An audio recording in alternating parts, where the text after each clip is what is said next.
Mahatma Gandhi biography. स्वतंत्रता आंदोलन में सबसे महत्वपूर्ण भूमिका निभाई। महात्मा गांधी के नाम से मशहूर मोहनदास करमचंद गांधी भारतीय स्वतंत्रता आंदोलन के एक प्रमुख राजनीतिक नेता थे। सत्याग्रह और अहिंसा के सिद्धांतों पर चलकर उन्होंने भारत को आज़ादी दिलाने में महत्वपूर्ण भूमिका निभाई। उनके इन सिद्धांतों ने पूरी दुनिया में लोगों को नागरिक अधिकारों एवं स्वतंत्रता आंदोलन के लिए प्रेरित किया।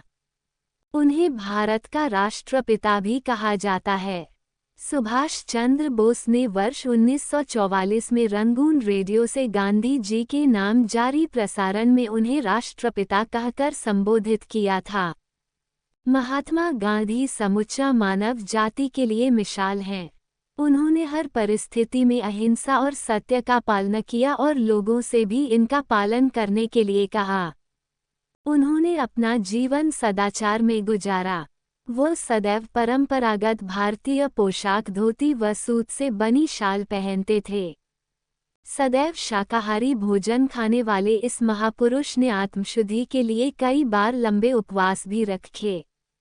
सन 1915 में भारत वापस आने से पहले गांधी ने एक प्रवासी वकील के रूप में दक्षिण अफ्रीका में भारतीय समुदाय के लोगों के नागरिक अधिकारों के लिए संघर्ष किया। भारत आकर उन्होंने समूचे देश का भ्रमण किया और किसानों, मजदूरों और श्रमिकों को भारी भूमि कर और भेदभाव के विरुद्ध संघर्ष करने के लिए एकजुट किया। सन 1921 में उन्होंने भारतीय राष्ट्रीय कांग्रेस की बागडोर संभाली और अपने कार्यों से देश के राजनैतिक, सामाजिक और आर्थिक परिदृश्य को प्रभावित किया। उन्होंने सन 1930 में नमक सत्याग्रह और इसके बाद 1942 में भारत छोड़ो आंदोलन से खासी प्रसिद्धि प्राप्त की। भारत के स्वतंत्रता संघर्ष के दौरान कई मौकों पर गांधी जी कई वर्षों तक उन्हें जेल में भी रहे। प्रारंभिक जीवन। मोहनदास करमचंद गांधी का जन्म भारत में गुजरात के एक तटीय शहर पोरबंदर में 2 अक्टूबर सन 1869 को हुआ था। उनके पिता करमचंद गांधी ब्रिटिश राज के समय काठियावाड़ की एक छोटी सी रियासत पोरबंदर के दीवान थे। मोहनदास की माता पुतलीबाई परनामी वैश्य समुदाय से ताल्लुक रखती थी और अत्यधिक धार्मिक प्रवृत्ति की थी, जिसका प्रभाव युवा मोहनदास पड़ा और इन्हीं मूल्यों ने चलकर उनके जीवन में महत्वपूर्ण भूमिका निभाई। वह नियमित रूप से व्रत रखती थी और परिवार में किसी के बीमार पड़ने पर उसकी सेवा शुश्रूषा में दिन रात एक कर देती थी। इस प्रकार मोहनदास ने स्वाभाविक रूप से अहिंसा, शाकाहार, आत्मशुद्धि के लिए व्रत और विभिन्न धर्मों और पंथों को मानने वालों के बीच परस्पर सहिष्णुता को अपनाया। सन 1883 में 13.5 साल की उम्र में ही उनका विवाह 14 साल की कस्तूरबा से करा दिया गया। जब मोहनदास 15 वर्ष के थे तब इनकी पहली संतान ने जन्म लिया, लेकिन वह केवल कुछ दिन ही जीवित रही। उनके पिता करमचंद गांधी भी इसी साल 1885 में चल बसे।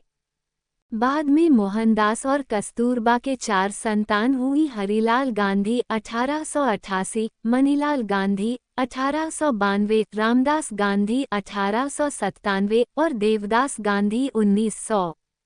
उनकी मिडिल स्कूल की शिक्षा पोरबंदर में और हाई स्कूल की शिक्षा राजकोट में हुई। शैक्षणिक स्तर पर मोहनदास एक औसत छात्र ही रहे। सन 1887 में उन्होंने मैट्रिक की परीक्षा अहमदाबाद से उत्तीर्ण की। इसके बाद मोहनदास ने भावनगर के श्यामलदास कॉलेज में दाखिला लिया, पर खराब स्वास्थ्य और गृह वियोग के कारण वह अप्रसन्न ही रहे और कॉलेज छोड़कर पोरबंदर वापस चले गए। विदेश में शिक्षा और वकालत। मोहनदास अपने परिवार में सबसे ज्यादा पढ़े लिखे थे, इसलिए उनके परिवार वाले ऐसा मानते थे कि वह अपने पिता और चाचा का उत्तराधिकारी दीवान बन सकते थे। उनके एक परिवारक मित्र मावजी दवे ने ऐसी सलाह दी कि एक बार मोहनदास लंदन से बैरिस्टर बन जाएं तो उनको आसानी से दीवान की पदवी मिल सकती थी। उनकी माता पुतलीबाई और परिवार के अन्य सदस्यों ने उनके विदेश जाने के विचार का विरोध किया, पर मोहनदास के आश्वासन पर राजी हो गए। वर्ष 1888 में मोहनदास यूनिवर्सिटी कॉलेज लंदन में कानून की पढ़ाई करने और बैरिस्टर बनने के लिए इंग्लैंड चले गए। अपने मां को दिए गए वचन के अनुसार ही उन्होंने लंदन में अपना वक्त गुजारा। वहां उन्हें शाकाहारी खाने से संबंधित बहुत कठिनाई हुई और शुरुआती दिनों में कई बार भूखे ही रहना पड़ता था। धीरे धीरे उन्होंने शाकाहारी भोजन वाले रेस्टोरेंट्स के बारे में पता लगा लिया। इसके बाद उन्होंने वेजिटेरियन सोसाइटी की सदस्यता भी ग्रहण कर ली। इस सोसाइटी के कुछ सदस्य थियोसोफिकल सोसाइटी के सदस्य भी थे और उन्होंने मोहनदास को गीता पढ़ने का सुझाव दिया। जून 1891 में गांधी भारत लौट गए और वहां जाकर उन्हें अपनी मां के मौत के बारे में पता चला। उन्होंने बॉम्बे में वकालत की शुरुआत की पर उन्हें कोई खास सफलता नहीं मिली। इसके बाद वो राजकोट चले गए जहां उन्होंने जरूरतमंदों के लिए मुकदमे की अर्जियां लिखने का कार्य शुरू कर दिया, परंतु कुछ समय बाद उन्हें ये काम भी छोड़ना पड़ा। आखिरकार सन 1893 में एक भारतीय फर्म से नेटल, दक्षिण अफ्रीका में 1 वर्ष के करार पर वकालत का कार्य स्वीकार कर लिया। गांधी जी दक्षिण अफ्रीका में 1893-1914 गांधी 24 साल की उम्र में दक्षिण अफ्रीका पहुंचे। वह प्रिटोरिया स्थित कुछ भारतीय व्यापारियों के न्यायिक सलाहकार के तौर पर वहां गए थे। उन्होंने अपने जीवन के 21 साल दक्षिण अफ्रीका में बिताए जहां उनके राजनीतिक विचार और नेतृत्व कौशल का विकास हुआ। दक्षिण अफ्रीका में उनको गंभीर नस्ली भेदभाव का सामना करना पड़ा।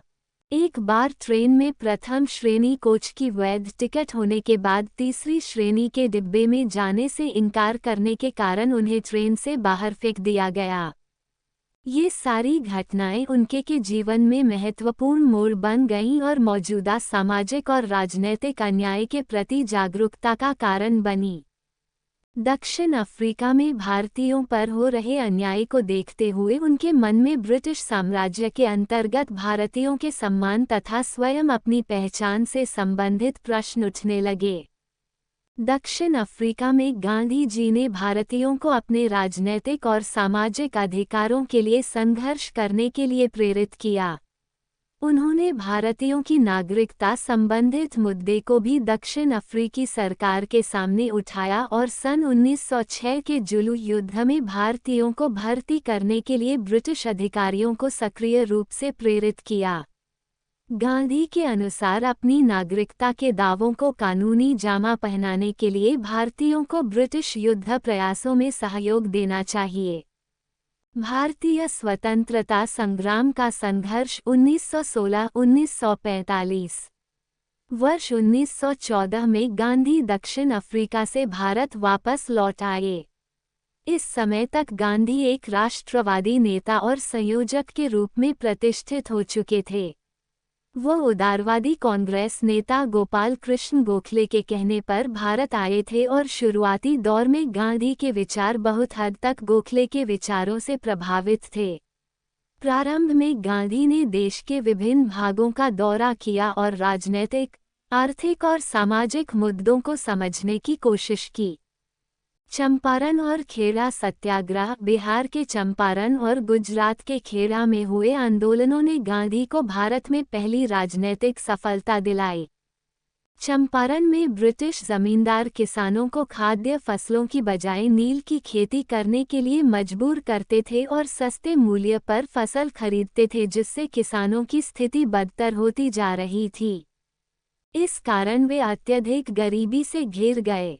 एक विनाशकारी अकाल के बाद अंग्रेजी सरकार ने दमनकारी कर लगा दिए, जिनका बोझ दिन प्रतिदिन बढ़ता ही गया। कुल मिलाकर स्थिति बहुत निराशाजनक थी। गांधी जी ने जमींदारों के खिलाफ विरोध प्रदर्शन और हड़तालों का नेतृत्व किया, जिसके बाद गरीब और किसानों की मांगों को माना गया। सन 1918 में गुजरात स्थित खेड़ा बाढ़ और सूखे की चपेट में आ गया था, जिसके कारण किसान और गरीबों की स्थिति बदतर हो गई और लोग कर माफी की मांग करने लगे। खेड़ा में गांधी जी के मार्गदर्शन में सरदार पटेल ने अंग्रेजों के साथ इस समस्या पर विचार विमर्श के लिए किसानों का नेतृत्व किया। इसके बाद अंग्रेजों ने राजस्व संग्रहण से मुक्ति देकर सभी कैदियों को रिहा कर दिया। इस प्रकार चंपारण और खेड़ा के बाद गांधी की ख्याति देश भर में फैल गई और वह स्वतंत्रता आंदोलन के एक महत्वपूर्ण नेता बनकर उभरे।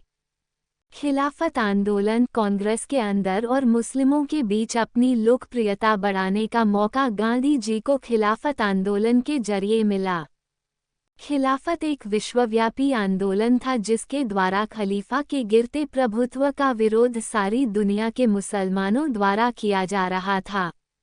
प्रथम विश्व युद्ध में पराजित होने के बाद ओटोमन साम्राज्य विखंडित कर दिया गया था, जिसके कारण मुसलमानों को अपने धर्म और धार्मिक स्थलों की सुरक्षा को लेकर चिंता बनी हुई थी। भारत में खिलाफत का नेतृत्व ऑल इंडिया मुस्लिम कॉन्फ्रेंस द्वारा किया जा रहा था। धीरे धीरे गांधी इसके मुख्य प्रवक्ता बन गए। भारतीय मुसलमानों के साथ एकजुटता व्यक्त करने के लिए उन्होंने अंग्रेजों द्वारा दिए सम्मान और मेडल वापस कर दिया। इसके बाद गांधी न सिर्फ कांग्रेस बल्कि देश के एकमात्र ऐसे नेता बन गए जिसका प्रभाव विभिन्न समुदायों के लोगों पर था।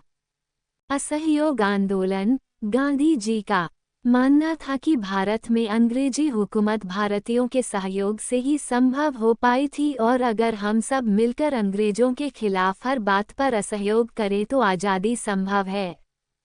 गांधी जी की बढ़ती लोकप्रियता ने उन्हें कांग्रेस का सबसे बड़ा नेता बना दिया था और अब वो इस स्थिति में थे कि अंग्रेजों के विरुद्ध असहयोग, अहिंसा तथा शांतिपूर्ण प्रतिकार जैसे अस्त्रों का प्रयोग कर सकें। इसी बीच जलियांवाला नरसंहार ने देश को भारी आघात पहुंचाया, जिससे जनता में क्रोध और हिंसा की ज्वाला भड़क उठी थी। गांधी जी ने स्वदेशी नीति का आह्वान किया, जिसमें विदेशी वस्तुओं विशेषकर अंग्रेजी वस्तुओं का बहिष्कार करना था। उनका कहना था कि सभी भारतीय अंग्रेजों द्वारा बनाए वस्त्रों की अपेक्षा हमारे अपने लोगों द्वारा हाथ से बनाई गई खादी पहने। उन्होंने पुरुषों और महिलाओं को प्रतिदिन सूत काटने के लिए कहा। इसके अलावा महात्मा गांधी ने ब्रिटेन की शैक्षिकी संस्थाओं और अदालतों का बहिष्कार, सरकारी नौकरियों को छोड़ने तथा अंग्रेजी सरकार से मिले तमगों और सम्मान को वापस लौटाने का भी अनुरोध किया। असहयोग आंदोलन को अपार सफलता मिल रही थी, जिससे समाज के सभी वर्गों में जोश और भागीदारी बढ़ गई, लेकिन फरवरी 1922 में इसका अंत चौरी चौरा कांड के साथ हो गया। इस हिंसक घटना के बाद गांधी जी ने असहयोग आंदोलन को वापस ले लिया। उन्हें गिरफ्तार कर राजद्रोह का मुकदमा चलाया गया, जिसमें उन्हें 6 साल कैद की सजा सुनाई गई। खराब स्वास्थ्य के चलते उन्हें फरवरी 1924 में सरकार ने रिहा कर दिया। स्वराज और नमक सत्याग्रह। असहयोग आंदोलन के दौरान गिरफ्तारी के बाद गांधी जी फरवरी 1924 में रिहा हुए और सन 1928 तक सक्रिय राजनीति से दूर ही रहे। इस दौरान वह स्वराज पार्टी और कांग्रेस के बीच मनमुटाव को कम करने में लगे रहे और इसके अतिरिक्त अस्पृश्यता, शराब, अज्ञानता और गरीबी के खिलाफ भी लड़ते रहे। इसी समय अंग्रेजी सरकार ने सर जॉन साइमन के नेतृत्व में भारत के लिए एक नया संवैधानिक सुधार आयोग बनाया, पर उसका एक भी सदस्य भारतीय नहीं था, जिसके कारण भारतीय राजनीतिक दलों ने इसका बहिष्कार किया। इसके पश्चात दिसंबर 1928 के कलकत्ता अधिवेशन में गांधी जी ने अंग्रेजी हुकूमत को भारतीय साम्राज्य को सत्ता प्रदान करने के लिए कहा और ऐसा न करने पर देश की आज़ादी के लिए असहयोग आंदोलन का सामना करने के लिए तैयार रहने के लिए भी कहा। अंग्रेजों द्वारा कोई जवाब नहीं मिलने पर 31 दिसंबर 1929 को लाहौर में भारत का झंडा फहराया गया और कांग्रेस ने 26 जनवरी 1930 का दिन भारतीय स्वतंत्रता दिवस के रूप में मनाया।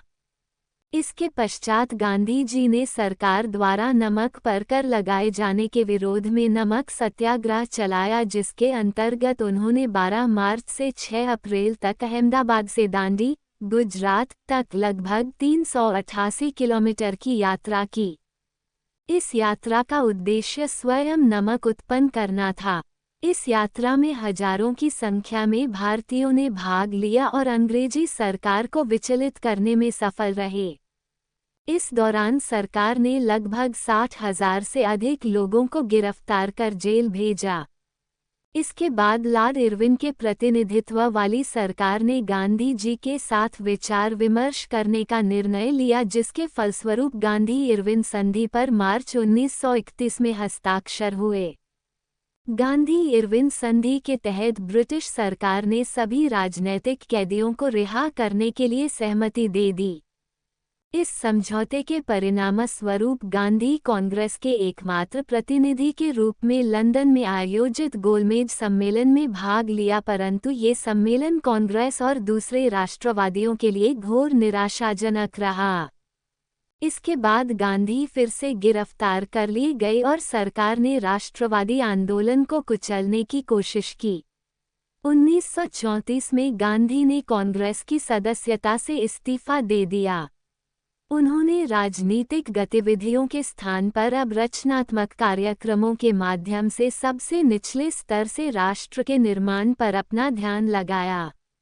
उन्होंने ग्रामीण भारत को शिक्षित करने, छुआछूत के खिलाफ आंदोलन जारी रखने, कताई, बुनाई और अन्य कुटीर उद्योगों को बढ़ावा देने और लोगों की आवश्यकताओं के अनुकूल शिक्षा प्रणाली बनाने का काम शुरू किया।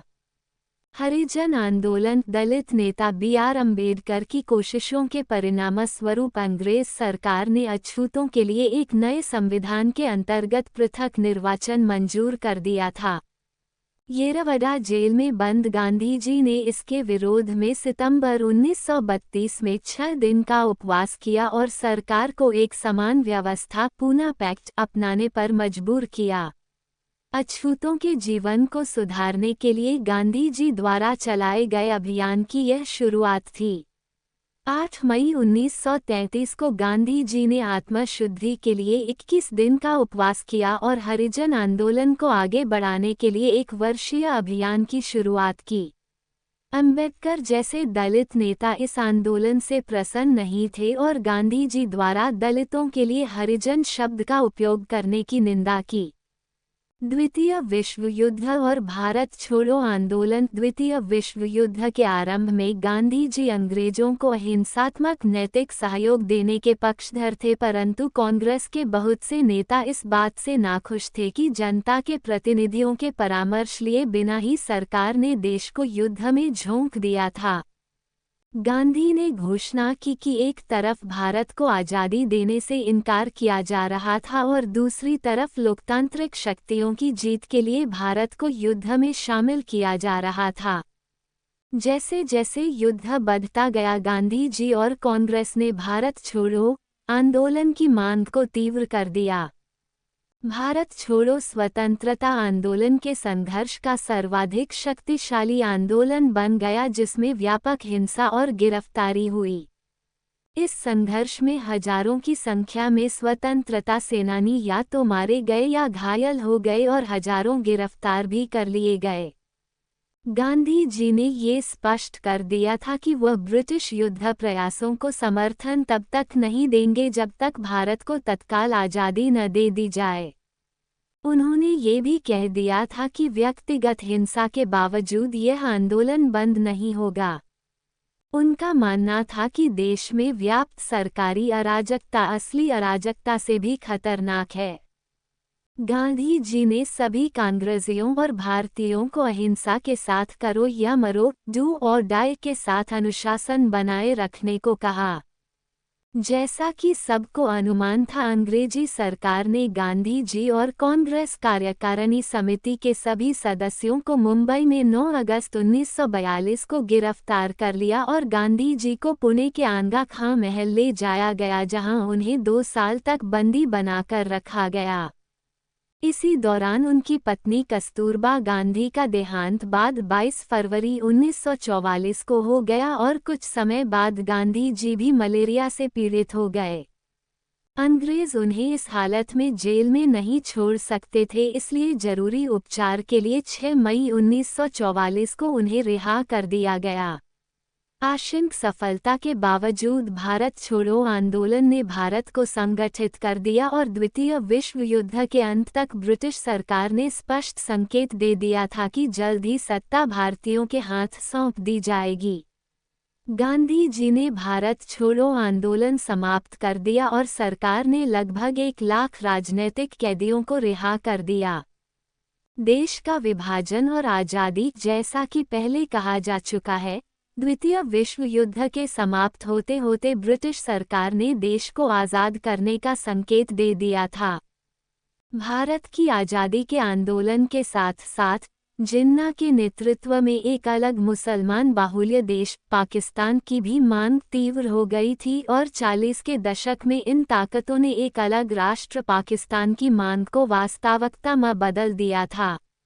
गाधा जा दश का बंटवारा नहीं चाहते थे क्योंकि यह उनके धार्मिक एकता के सिद्धांत से बिल्कुल अलग था, पर ऐसा हो न पाया और अंग्रेजों ने देश को 2 टुकड़ों भारत और पाकिस्तान विभाजित कर दिया। में गांधी जी की हत्या 30 जनवरी 1948 को राष्ट्रपिता महात्मा गांधी की दिल्ली के बिरला हाउस में शाम 5:17 पर हत्या कर दी गई। गांधी जी एक प्रार्थना सभा को संबोधित करने जा रहे थे जब उनके हत्यारे नाथूराम गोसे ने उनके सीने में 3 गोलियां दाग दी। ऐसे माना जाता है कि हे राम उनके मुख से निकले अंतिम शब्द थे। नाथूराम गोसे और उसके सहयोगी पर मुकदमा चलाया गया और 1949 में उन्हें मौत की सजा सुनाई गई। वीडियो अच्छी लगी तो लाइक और शेयर जरूर करें और अपने दोस्तों के साथ शेयर कर लीजिए। हमारे चैनल को सब्सक्राइब करना मत भूलिए। धन्यवाद।